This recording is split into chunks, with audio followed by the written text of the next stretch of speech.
Phone చేసి ఒక మిత్రుడు అంటాడు, అరే మామ నా ఐడి ప్రూఫ్ పంపిస్తున్నా, ఐడి యాక్టివేషన్ చేయరా అంటాడు, డీటెయిల్స్ పంపుతా. రోజు మిత్రుడు కదా, అరే నేనేం చెప్పినో నాకు అర్థం కాలే, నీకేం అర్థమైందో నాకు అర్థం కాలే, ఎందుకు స్పాన్సర్ అవుతున్నావురా అని అడిగిన.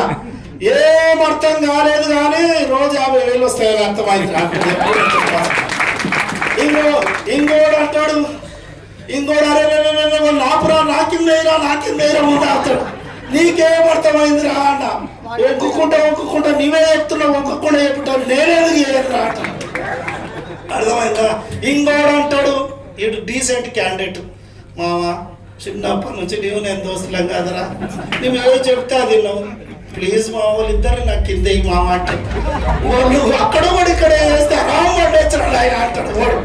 అంటే ఇంత మజా వస్తుందండి. ఇంకోటి చూడండి, నేనేమంటున్నా, భగవద్గీతలు అమ్మడానికి కొంతమంది వెళ్తారంటాడు. ఒక అతను ఎక్కువ చెప్పింటాడు, ఒక అతను ఏమో తక్కువ అమ్మింటాడు. ఎక్కువ అమ్మే పర్సన్ ఎట్లా అంటాడు అంటే నచ్చోడు.